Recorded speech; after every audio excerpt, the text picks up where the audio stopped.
E eu realmente o encorajo, se você tem alguém que te feriu e está tendo muita dificuldade em superar isso, comece a orar pela pessoa. Não precisa ser longa, apenas Deus, eu a perdoo e peço que a abençoe, oro por ela, para que tenha um bom dia e, sabe, quero dizer, nada deixa o inimigo mais louco do que esse tipo de coisa. Eu sou Joyce Meyer e eu acredito que Deus pode curá-lo em todas as áreas que você sofre. Obrigada por estar comigo hoje no Desfrutando a Vida Diária. E nós queremos fazer isso, não é? Queremos aproveitar todos os dias de nossa vida. E sabe, desde que fiquei um pouco mais velha, sou um pouco mais velha, sabe? Um pouquinho só. É muito importante para mim que eu não desperdice meus dias. E o diabo gosta que desperdicemos nossos dias. Ele gosta de encontrar maneiras de nos fazer perder nosso tempo e assim, esta semana, daremos algumas mensagens sobre o diabo. Hoje vou falar sobre como o diabo nos ataca. Agora, sabe, tem muitos assuntos que eu prefiro ensinar além do diabo, claro. Sei que você está pensando, oh, cara, isso vai ser bom, vai ser ótimo. Mas o problema é que se nós nunca ensinarmos sobre coisas assim, as pessoas tendem a esquecer que, quando algo está acontecendo em suas vidas, que o diabo está por trás, mesmo que esteja trabalhando através de uma pessoa, trabalhará através de qualquer um que puder, através de alguém que nasceu de novo ou não. Sabe, muitas vezes, infelizmente, deixamos o inimigo nos usar e nem percebemos que é isso que está acontecendo, como dizer algo a alguém que pode fazer a pessoa se sentir insegura ou mal, ou o que quer que seja. E então, eu fiquei realmente angustiada quando li que 50% dos cristãos não acreditam que o diabo é real. 50% não acreditam que o diabo é real. E pensei, o que você acha do que está acontecendo? Quero dizer, não é... E mesmo aqueles que acreditam não entendem que ele é, claro, ele é um espírito, então ele não tem corpo como nós, mas ele não é apenas uma influência ou uma entidade. O diabo é realmente real. E não tem apenas ele, mas ele levou 1/3 dos anjos quando ele foi expulso do céu. E seja lá quantos forem, eles são muitos, sabe? E Jesus lidou com o diabo o tempo todo. Lidou com os demônios o tempo todo. E assim, ele nos deu autoridade nesta área. E eu acho que mesmo para mim, apenas estudar sobre esse assunto me fez perceber quantas vezes até eu esqueço, sim, isso é uma coisa do diabo, ou realmente lembrar que é, sabe? Alguém já pensou em coisas estúpidas? E você apenas pensa, o quê? Por que estou pensando nisso aqui? Então, mas agora estou revigorada novamente, e isso é só o inimigo que está vindo em minha mente. Então, como o diabo nos ataca? Primeiro, sabemos que nossa mente é o seu lugar favorito. A mente é o campo de batalha. Há algumas ótimas escrituras, eu não vou ler as duas agora, em detalhes, mas em 2 Coríntios 10, 4 e 5 diz, as armas da nossa milícia não são armas físicas, então, se não são físicas, são espirituais. E essas armas são coisas como louvor e adoração. Sabia que a gratidão é uma arma contra o inimigo? Ele nos provoca a tentar reclamar e Deus quer que sejamos gratos em todas as coisas. E o engano, ele tenta nos enganar. Seria tão incrível se neste lugar, sem falar nas pessoas maravilhosas nos assistindo, onde quer que você esteja nos assistindo, em quantas mentiras nós acreditamos e nem percebemos que são mentiras. Desde que você conheceu a palavra, você já percebeu, nossa, acreditei nisso e não era verdade? Bem, acho que ainda tem coisas que eu estou aprendendo. Nós precisamos realmente comparar o que acreditamos com a palavra de Deus, sabe? E então, nós saberemos que o que estamos acreditando é a verdade, porque o truque número 1 dele, se quiser chamá-lo assim, é enganar as pessoas. E o maior engano é, ele não é real. Então, 50% das pessoas estão totalmente enganadas, porque se pensarmos que ele não é real, nunca o pegaremos no que está fazendo. E assim, então diz, sobre estas armas que nossa maior arma é a palavra de Deus. Refutamos argumentos, teorias, raciocínios e coisas orgulhosas e elevadas que vêm à nossa mente e que não concordam com a palavra. E então em Romanos 12 diz que devemos ter nossas mentes completamente renovadas. Isto é feito com a palavra de Deus. Caso contrário, nós nunca experimentaremos o bom plano de Deus para nós. Você pode ter ouvido sobre isso? Espero que tenha lido sobre isso, mas você não experimentará nada se não aprender a pensar direito. E então, a próxima coisa que ele gosta de usar contra nós são nossas emoções. E assim ele começa com nossa mente, porque seus pensamentos afetam suas emoções.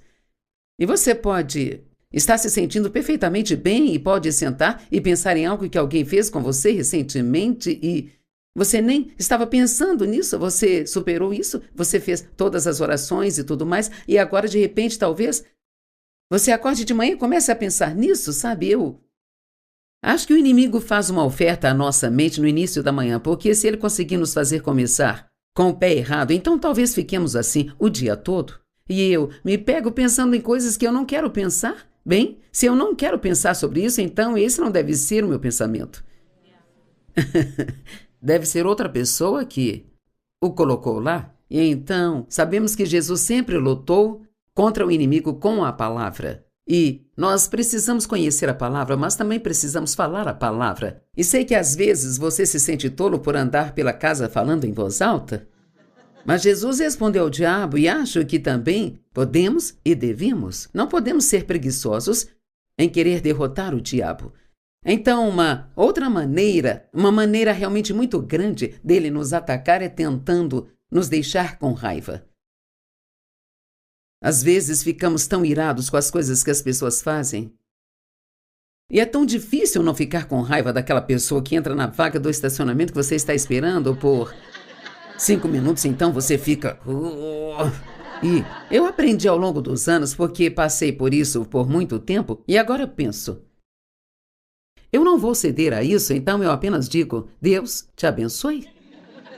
E vou procurar uma outra vaga? Então, sou a vencedora? Somos os perdedores quando deixamos o inimigo nos enlouquecer. Jesus disse, está registrado em João 14, 27, a minha paz deixo a vocês.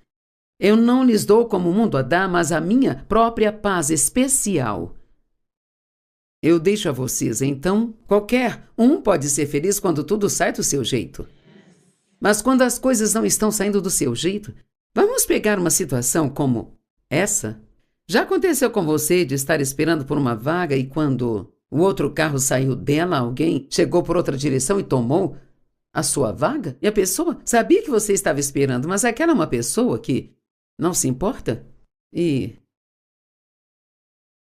somos tentados a ficar chateados. Mas Jesus disse em João 14, 27 que ele não apenas nos deu uma paz, mas é uma paz especial. Portanto, é uma paz que pode operar quando tudo está dando errado. Mas então, na Bíblia Amplificada, diz, então, parem de se permitirem ficarem chateados e com medo, frustrados e tudo mais. Então, Jesus fez a parte dele, então temos que fazer a nossa parte e isso requer domínio próprio. E não amamos o domínio próprio. Então, se você está com raiva de alguém, apenas supere isso, sabe? Porque isso não vai mudar ninguém, eles não se importam se o seu dia está arruinado porque você está bravo com eles. Você não está ferindo ninguém por ficar bravo com eles. Eles nem se importam, estão se divertindo, não importam se esteja chateado. Então, não deixe o inimigo fazer isso com você e apenas decida ser feliz assim mesmo. E eu realmente descobri que você tem que praticar para saber, mas muitas vezes quando tentamos perdoar alguém, parece que simplesmente não conseguimos, nós queremos, mas não conseguimos superar e continuamos com raiva. Isso só vai aumentando. E isso é porque nós não fazemos o que Deus nos diz em sua palavra. E a única coisa que ele diz para fazer é orar por seus inimigos. Eu passei por uma situação recentemente em que alguém fez algo que me machucou e eu não conseguia tirar isso da minha mente. Eu tentava derrubar aquilo e voltava, tentava derrubar e voltava. Até que eu fiquei cansada daquele joga fora e volta. Mas quando comecei a orar por essa pessoa todos os dias, a Bíblia diz para orarmos para que sejam felizes e abençoados. No natural, não queremos que sejam felizes. Sabe, essa é a verdade. Realmente, não quero orar isso, Deus, mas vou orar. Mas abençoar alguém, não. Significa que Deus vai dar a eles uma nova casa ou algo assim. E se Ele os abençoar com a verdade e revelação do que precisam para suas vidas, então eu deixo a forma como Deus vai abençoá-los para Ele?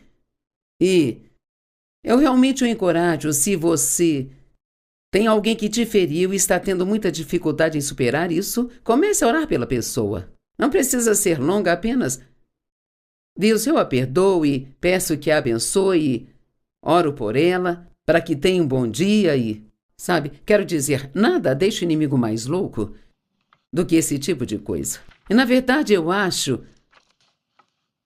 que é um grande privilégio de termos a graça de realmente perdoar alguém, sabe?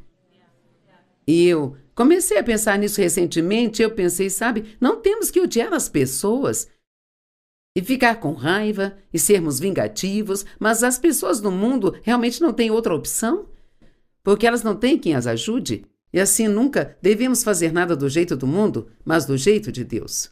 E uma outra coisa que o inimigo faz é tentar nos fazer comprar coisas que não podemos pagar. E com certeza não é o caso de ninguém aqui, então eu vou falar com as pessoas lá fora, sabe?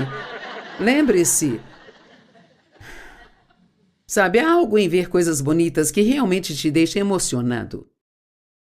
Para os homens pode ser um carro novo. Eu nunca vou esquecer, o Dave me levou uma vez para comprar um carro novo para mim. Eu não sei como, nós saímos com outro carro para ele e nenhum carro para mim. Isso aconteceu de novo, aconteceu 2 vezes. E sabe por quê? Porque os homens se empolgam. Bem, não importa para mim há quanto tempo eu tenho um carro, desde que ele esteja limpo e com boa aparência, e tudo certo e seja seguro, mas os rapazes acham que precisam trocar de carro, sabe, de vez em quando, e assim, todos temos nossas coisas, homens ou mulheres, jovens ou velhos, todos temos nossas coisas, onde é bem mais fácil para as nossas emoções tentarem nos controlar nessas áreas. E a única coisa que vai ajudá-lo mais do que qualquer coisa, se você for fazer uma compra, especialmente se for uma grande compra, então pare e pense. Isso vai me impressionar de verdade? Sabe, o carro fica lindo nas luzes do showroom, não vai parecer tão bonito quando chegar em casa. Ainda parecerá bonito, mas não tanto. As joias não parecem tão bonitas quando chegamos em casa quanto na vitrine. Tem algo naquelas luzes que eles põem nas coisas que as tornam muito mais desejáveis. E a questão é, você pode ficar animado e comprar, mas você vai ser feliz pagando por 5 anos aquilo? Sabe, muitas pessoas ainda estão pagando coisas que nem sabem onde elas estão, nem o que fizeram com elas, ou onde colocaram. E assim não importa quanto dinheiro você tenha, mesmo que tenha muito dinheiro para pagar, nós precisamos respeitar o dinheiro se quisermos e esperamos tê-lo. E parte desse respeito é você não desperdiçá-lo. Tem tantas pessoas no mundo que estão sofrendo e não têm absolutamente nada, e muitas vezes estamos comprando coisas que já temos em casa, e então talvez precisamos pensar um pouco mais seriamente nisso, sabe? Porque, na verdade, isso tem surgido em meu coração com muita frequência. Não somos donos de nada, somos mordomos. Tudo que temos vem de Deus, e é assim que falamos com as pessoas que trabalham para nós, dizemos aos nossos gerentes que esperamos que eles gastem o dinheiro do ministério como se fosse deles, porque é muito fácil gastar o dinheiro de outra pessoa, sabe? Mas estamos gastando o dinheiro de Deus porque não teríamos nada se Ele não nos desse. E assim, vamos tentar ficar longe das dívidas. Dívida é pressão. Sei que muitas pessoas pensam, não há como eu não ficar endividado. Bem, sim, provavelmente se você parar de comprar coisas que não precisa, você pode parcelar uma casa ou um carro, mas Tem pessoas que fazem tantas parcelas que não conseguem dar conta. E assim o inimigo quer que você esteja sob esse tipo de pressão, de dívida. Além disso, ele gosta de nos deixar impacientes e agimos fora do tempo de Deus. Isso é emocional, sabe? Às vezes é muito desafiador esperar que Deus faça algo e assim temos uma ideia brilhante sobre como fazer isso acontecer mais rápido do que a forma como Deus faria. E vemos o problema que isso trouxe a Abraão e a Sara também. Ainda estamos lidando com os problemas que eles arrumaram naquela época. Falamos as coisas emocionalmente. Alguém aqui já disse algo que gostaria de ter retirado? Uma vez que algo é falado, não tem volta. E então, provavelmente há pessoas que acabaram no tribunal de divórcio apenas por causa de coisas que disseram. E repetidamente. E isso é feito emocionalmente? O inimigo quer levá-lo a agir emocionalmente. Vamos apenas ouvir algumas escrituras sobre Jesus que eu acho incríveis, sabe? Em João 14:30. Agora isso foi logo antes, quando ele ia para Jerusalém e começaria seu sofrimento para sua crucificação. E ele disse aos seus discípulos: eu já não falarei muito mais com vocês, pois o príncipe, o gênio do mal, o governante do mundo, está chegando. Ele não tem direito sobre mim, ele não tem nada em comum comigo, não há nada em mim que pertença a ele, e ele não tem poder sobre mim. Então, há só uma conclusão que podemos chegar com isso. Ele sabia que estaria sob pressão, e porque ele não era apenas o Filho de Deus, mas o Filho do homem, ele tinha emoções assim como nós, e ele tomou uma decisão antecipada de que ele iria ficar quieto. E quantas vezes Jesus foi acusado de coisas e ele nem sequer deu uma resposta?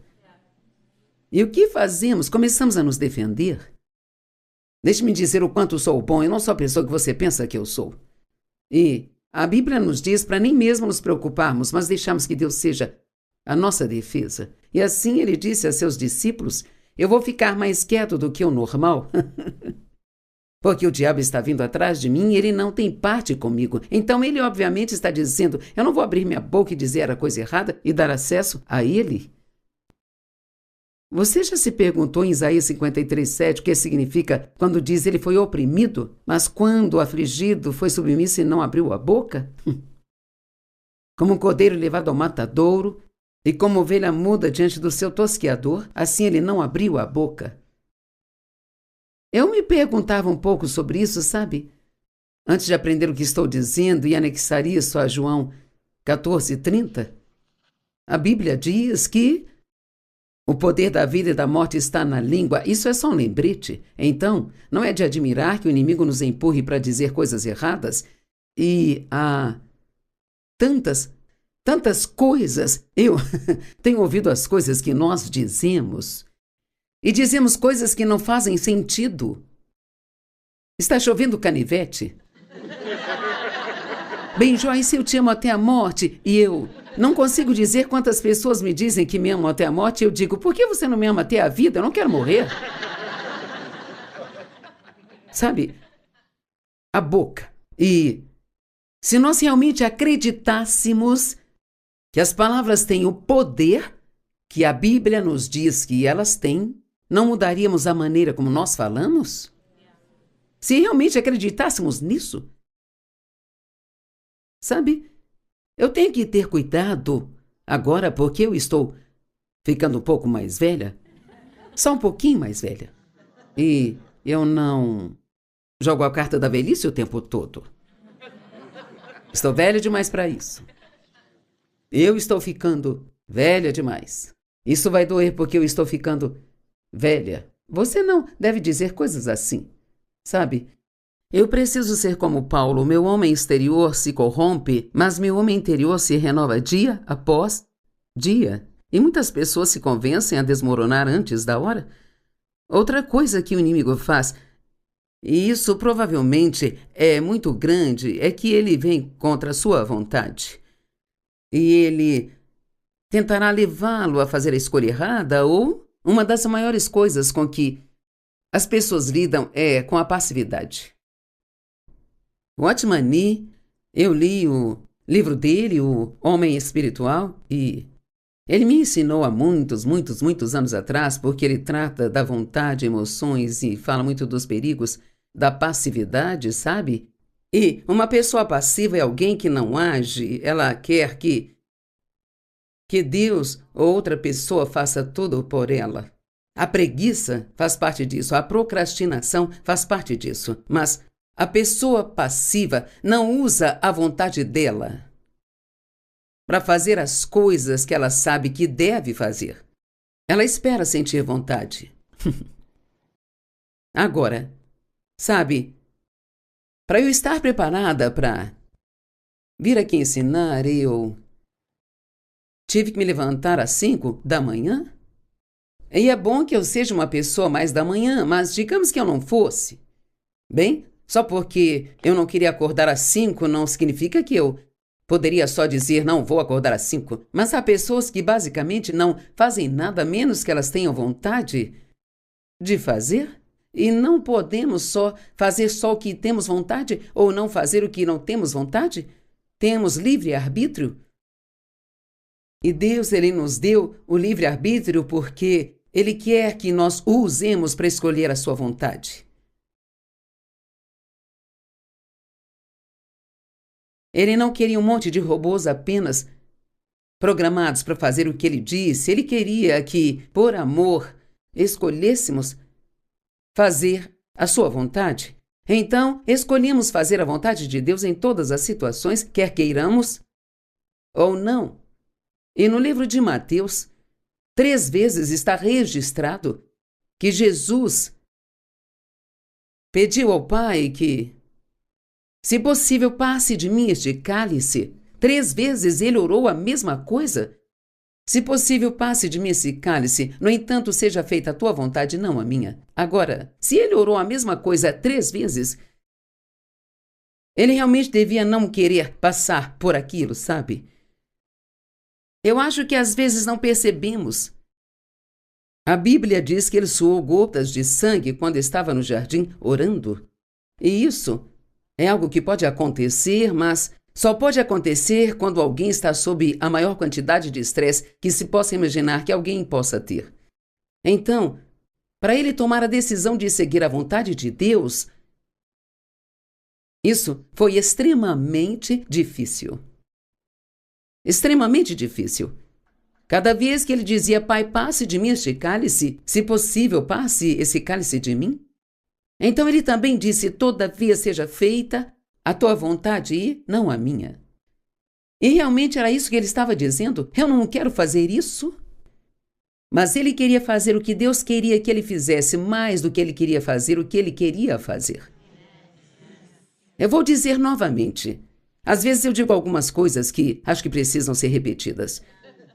Tenho dito isso nos meus ensinos com frequência porque realmente acho que é isso. Ele queria fazer o que Deus queria que ele fizesse, mais do que ele queria fazer o que ele queria fazer. Então todos podemos querer fazer coisas e, muitas vezes, Deus vai conceder os desejos do seu coração. Mas Ele quer que você dê a Ele a escolha de como e quando fazer isso, em vez de agir de forma independente e tentar fazer tudo por si mesmo.